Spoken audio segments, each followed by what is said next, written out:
Good morning and welcome back, or welcome to the channel, whichever the case may be. And today I'm going to be taking a look at this knife. And this is an L.T.Wright Genesis.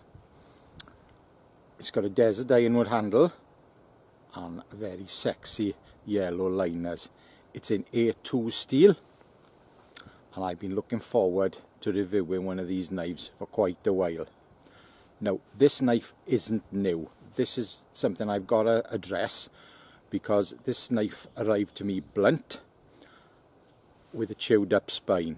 So I've put the spine on the grinder and I've sharpened the bevel to an almost mirror polish, and I've put a slightly convexed secondary on it. So I've stropped the edge hard because A2 can be a little bit chippy on a Scandi grind, and this is a very slicey Scandi grind. Just for you to know, this is not the original edge that comes with the knife. The first thing I'm going to do is get a fire going. I'm going to be here for quite a while today, so I'm going to cut up some decent sized logs. When I say decent, I mean about 4 inches, and make a nice big parallel fire lay.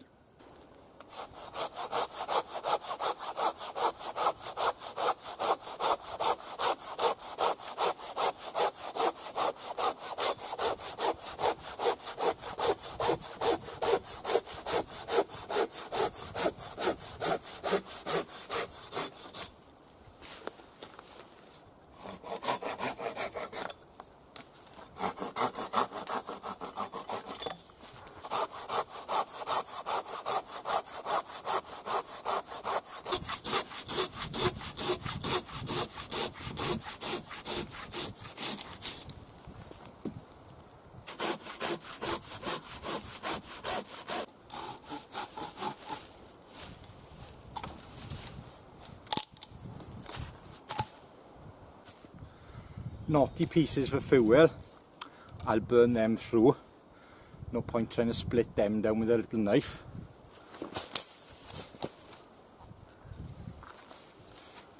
And this piece, which is virtually knot free, I got a few knots here and there but not much, and this is the one I'm going to batten down.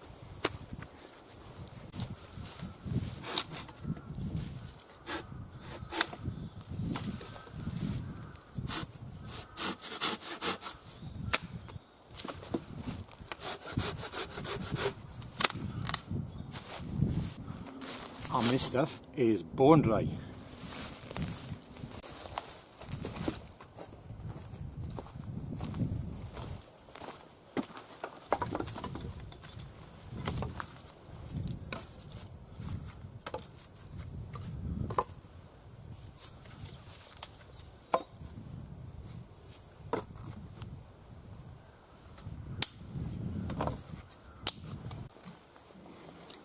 Now, sometimes I like to take the bark off a piece of timber before I batten it, because the bark can keep it together quite a bit.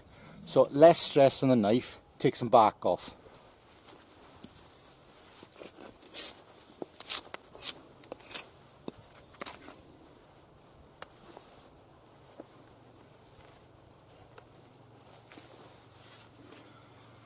Now, because I've got a few knots there, I'm going to make I'm not going to go straight to the middle.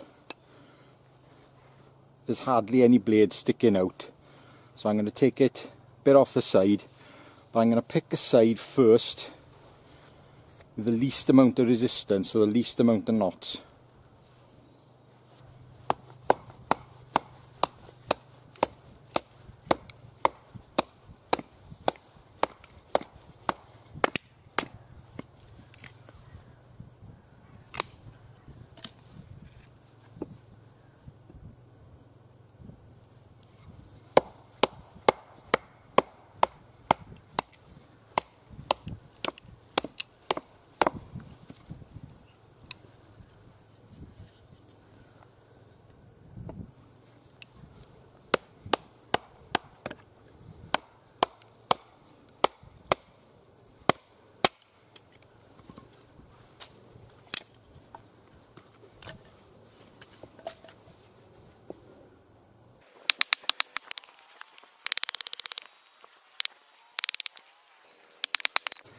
Yes, it's a bit thin for battening, but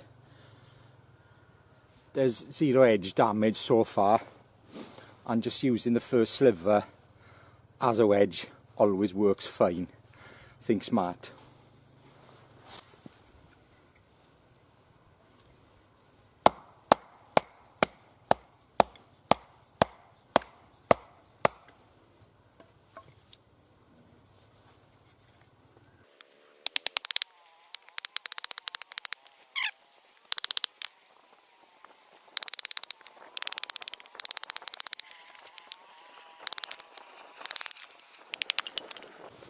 Well, that's the tough bits done.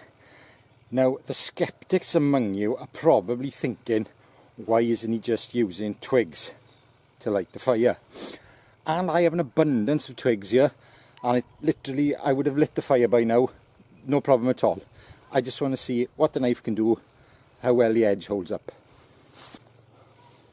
Well, I'm going to split these down a bit further now and get shaving. There we go, so that's that round split up. Now in a perfect world I'd have liked to have quartered 1/8 and 1/16 it, but because of the knots I couldn't, so I just got to do the best I can.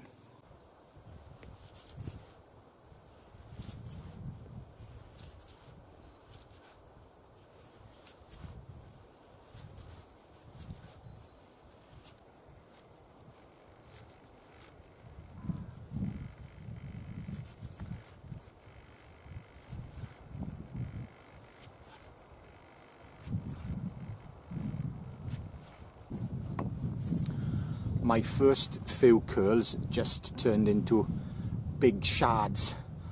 As I'm getting further down there, I'm getting a bit more used to it, and my curls are getting smaller, but I've really got to grip this handle, and I'm finding it very narrow there, and this wood, no matter how pretty it is, it's real slippery. Ooh. So what I'm going to do now, adjust my technique. I'm going to make some big thick ones, what I call kindling feather sticks. This should actually excel at this, whereas making fine curls, it really doesn't want to do it. Not in my hand anyway.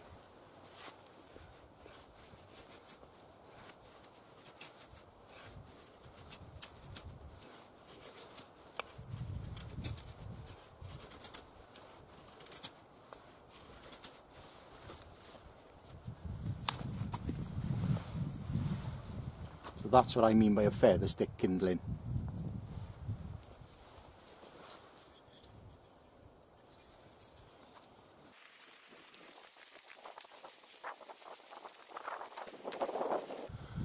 It's digging in so much, I can't even do that properly.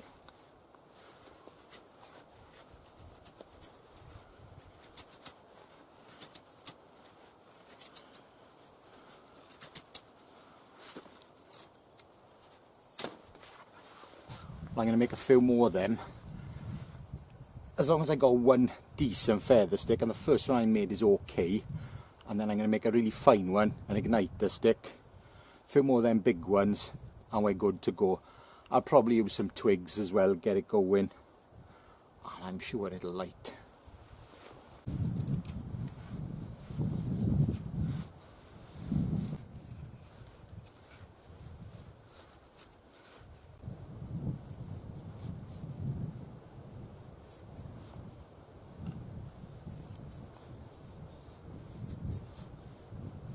Well, I am experiencing difficulty with this really shallow grind doing these minute curls, but I've adjusted my angle and used the knee and doing the pull method, and it seems to be okay, but the shavings are nice and thin, but they're still quite wide. They should light.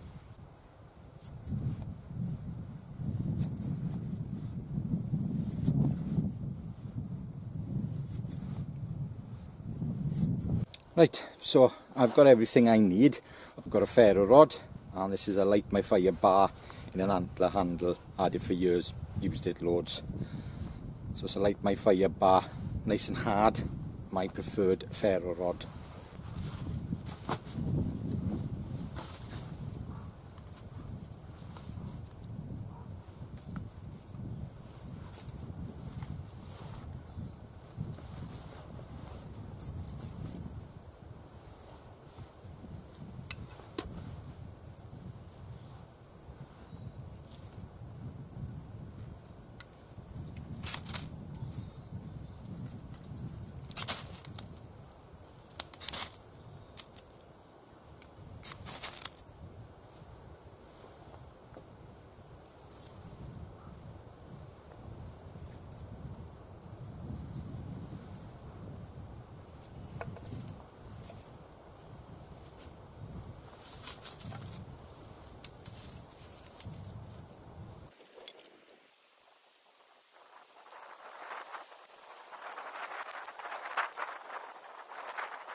there's the fire lit and it's burning nicely.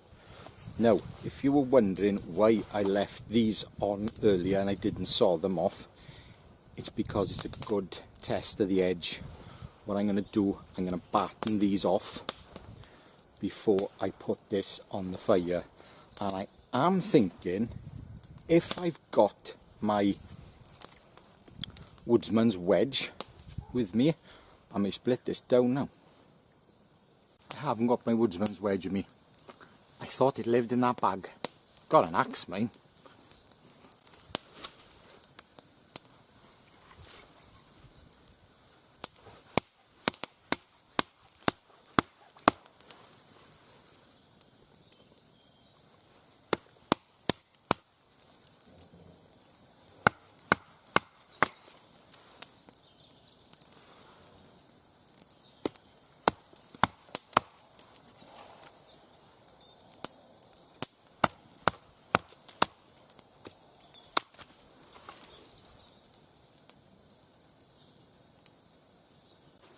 No, 0 damage, that's fine, that's good.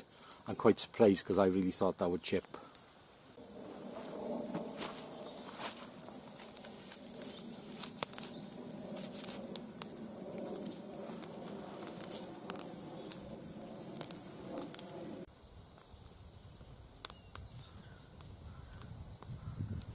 The pot is on so I can have a cup of tea, and I thought to myself, Mother Nature has provided me with some fallen branches from these spruce trees. So I think I'm going to put another layer on this super shelter bench. It's a bit flat and it's not very comfortable. And one fell right here. So I'm going to use that now. I'm going to use the knife, and well, that wood is probably still green, so I'm going to use that on the green wood to cut the branches off. Now, if any of you have done this before, you know it's sappy. They don't want to snap. They just don't. So I'm going to use the knife for it.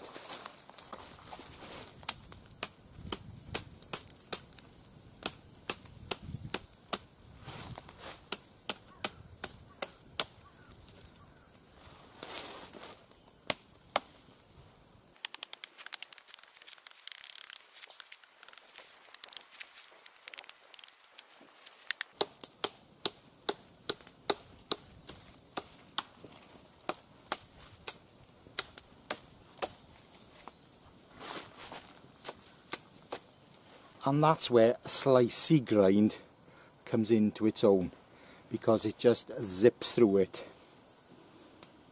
Shame now, I'm covered in sap.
There we go, all done. Right, so I laid them crisscross, and then the smaller bits stuck them in so they don't move.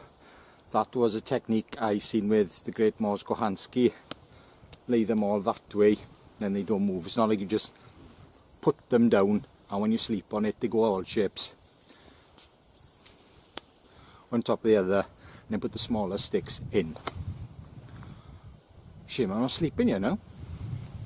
Well, my litre of water has just boiled. It's boiling nicely. I'm going to have a cup of tea.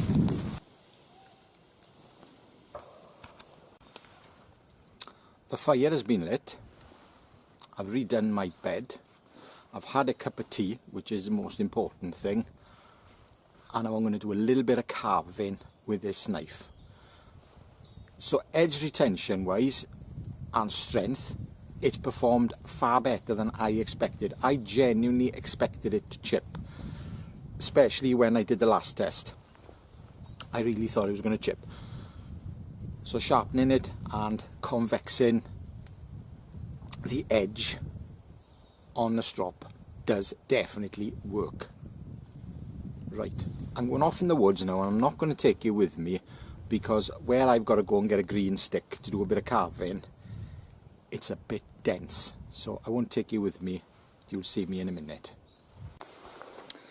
I have my piece of green hazel. Now, it's a bit bigger than I wanted, but I'm not going to grumble, and I cut this with the knife. I bent the sapling back and I cut into it. It took quite a few cuts, but it's not the thinnest piece in the world, what you'd normally use a saw for, and it flew through it. And the other end, I used a chest lever grip to get about a third of the way through, and then I snapped it. So this knife works really well at cutting green wood. So far, so good. Because of the size of it, I'm going to cut it in sections with the saw. I don't particularly want to do the chest lever grip again.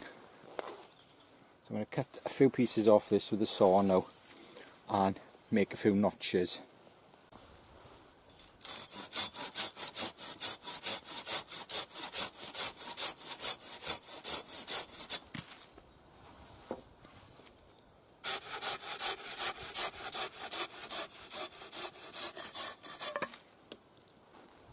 It's about the right size. I might as well make a pot hanger. Got to spit my hand again because this is slippery.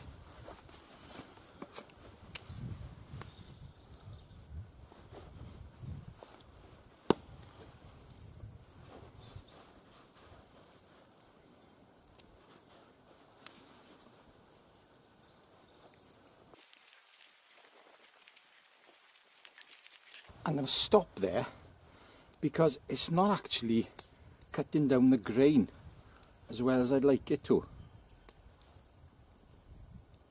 I think it's lost a bit of its edge. Oh well.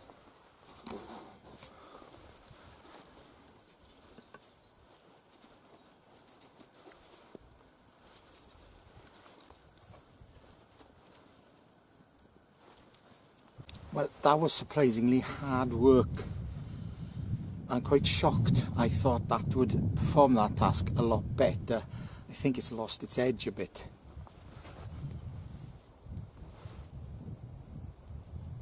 It still feels sharp, there's no dings or anything in it. But yeah, that was disappointing. Well, you all know how to make a pot hanger. I just do a series of them, and then one on the bottom, and the other stick. It's got a flat edge with a little dimple in it to sit in there. I might as well do it.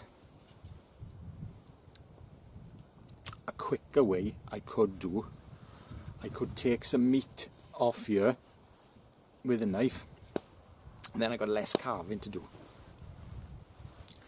I'll do that on this end.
Yeah, a lot quicker doing it that way, a hell of a lot quicker.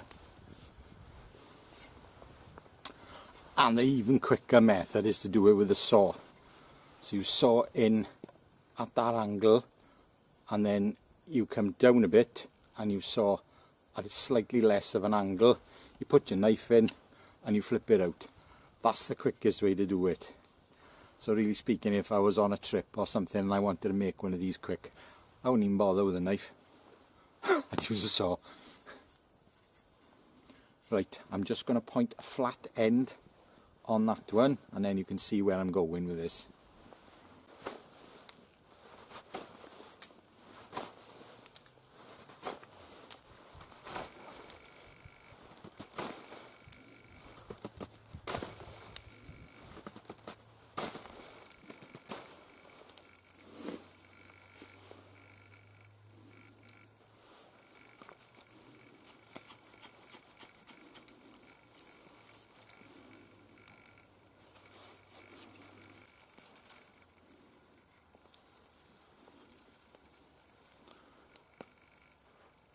And that hangs on that.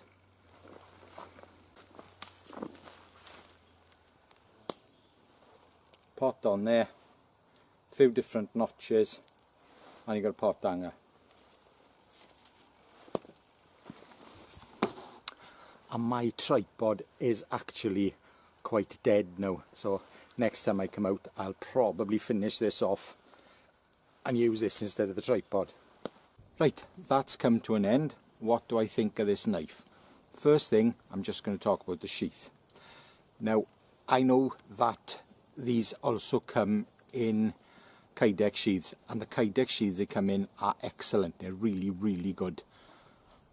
Many years ago, before L.T.Wright split from the other guy, and they were blind horse knives, I had an early Dave Canterbury knife. Didn't get on with it. I've had 3 of them. Don't ask. I didn't really get on to it, but the sheath was really good. The tension was excellent. It just, everything was good about it, and they're exactly the same sheaths they make for these. But this one came with a wood handle, so I'm assuming it comes with a leather sheath. Sheath's fine. Absolutely nothing wrong with it. It's nice and deep.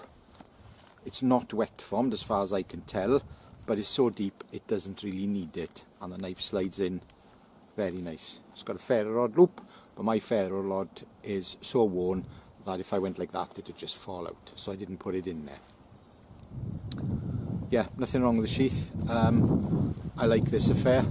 I do the same thing when I do a dangler, but I finish it there. I tried to pull this screw out this morning so it could clip easily on my belt clip. I couldn't get it out, so it must be glued or seized in there over years. But it doesn't matter, I could cut it off if I really wanted to. But yeah, I see nothing wrong with the sheath. Sheath's fine. Right, the knife. It's very hard for me to give you a proper opinion on a knife that didn't come straight from the factory. I said earlier about the second hand, it was really blunt. I had to sharpen it myself.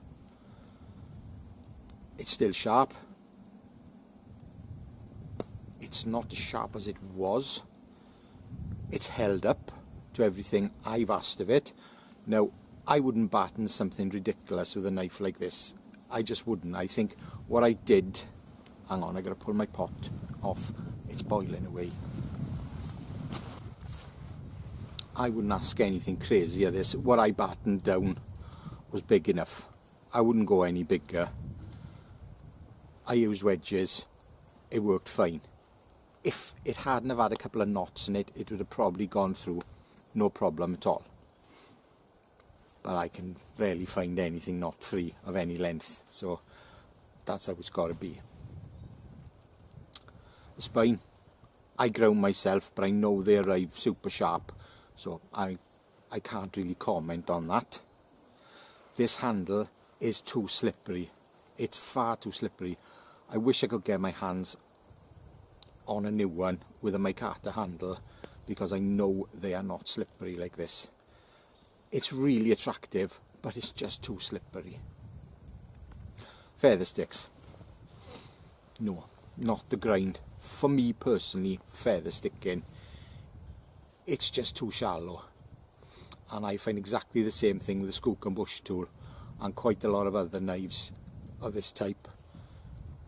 Pretty sure that's an 8 thick, and that is quite a slicey grind. Worked absolutely great when I cut the long green length hazel down. It whipped through it. When I cut this green stuff, I could do little chopping motions and it flew through it. But making feather sticks, no. But then again, you only need to make enough to get your fire going. You don't have to sit there all night making dozens of them like I do. Yeah, it's a good knife. I like it, but it's not for me. To me, it's the kind of knife you take out for a fortnight on a trip. You take a little sharpening stone with you and you touch the edge up. I wouldn't want to sharpen that up from scratch in the field on a zero. I really wouldn't. I would just give it a quick tickle over on a diamond stone or a water stone and give it a strop, and it's good to go. So that it does have in its favour is the fact it's easily maintainable.